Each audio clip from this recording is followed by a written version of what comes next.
د لوی افغانستان په تاریخ کې هغه پښتانه سوداګر یا تجاران درپېژنو چې منځنۍ ایشیا، بخارا او سمرقند ته همداراز د ایران مشهد او اصفهان ته او کراچۍ، بمبئی او تر کلکتې پورې به یې د خپلو اوښانو، آسونو، کچرو او خرو په ذریعه تجارتي مالونه وړل او سفرونه به یې کول.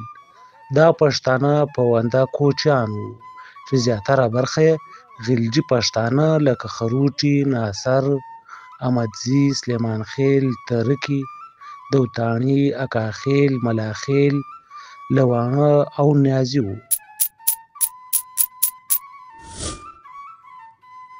پونده د افغانستان او پښتونخوا د پښتني کوچیانو هغو ډلو ته ویل کېږي چې دوی د خپلو څارویو او مالونو د پوولو او څرولو ترڅنګ په 18مې، 18مې، 19مې او د 20مې پېړۍ تر نیمایي پورې د غزني، پکتیکا، لوګر، زابل او کندهار، منځنۍ ایشیا، بخارا او سمرقند ته، همداراز د ایران مشهد او اصفهان ته او د کراچۍ، بمبئی او کلکتې پورې د خپلو اوښانو، آسونو، کچرو او خرو په ذریعه سفرونه کول او د افغانستان ځینې محصولات لکه وچې میوې، غالۍ او نور څیزونه به یې هغو ځایونو ته وړل او د هغه ځایونو نه به یې ډول ډول ورېښمین ټوکران، د دیګ مصالې او نور توکي افغانستان ته راوړل.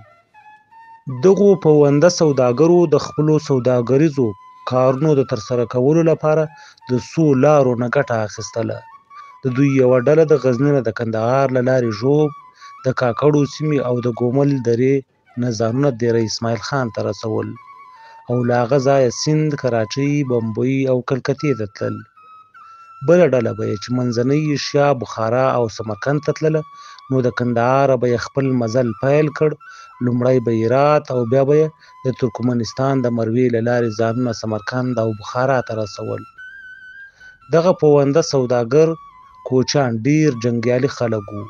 دوی له ځانونو سره وسلوالې ډلې درلودلې چې په وسلو به سمبال او مجهز وو، څو غله او شکمار دوی ته کوم زیان ونه رسوي او له دوی نه ساتنه وکړي. دې وسلوالې ډلې ته به ناصرو څلوېښتیان ویل. یعنې په دې وسلواله ډله کې به 40 ځوانان وو چې له کاروان څخه به مخکې روان وو او د لارې ساتنه به یې کوله. همداراز دوی له ځانونو سره څرونکي او داړونکي سپي هم درلودل چې د دوی د څارویو ساتنه به یې کوله. د دغو پوندو هر کاروان به لږ تر لږه د 2000 تنو په شاوخوا پونده سوداګرو نه جوړ وو. ویل کېږي چې په ټول افغانستان کې د ټولو پوندو د وسلوالو کسانو شمېر 100,000 تنو ته رسېده. هغه وخت چې فرنګیانو د هند پر نیمې وچې برتانوي هندوستان باندې خپل راج او ځواک چلاوه، نو کله به چې دغه پونده سوداګر به د برتانوي هند ساحې ته نږدې شول، نو انګریزانو به دوی بې وسلې کړل او کله به چې بیرته د هندوستان نه راستانه شول، نو انګریزانو به د دوی وسلې بیرته ورکولې. دغه پونده پښتانه سوداګر زیاتره غلجي پښتانه وو او د پښتنو په دغو لاندنیو قبیلو پورې اړه درلودله. احمدزي، خروټي، سلیمانخېل، نیازي، ناصر، ترکي، دوتاڼي، اکاخېل، ملاخېل او لواڼي وو.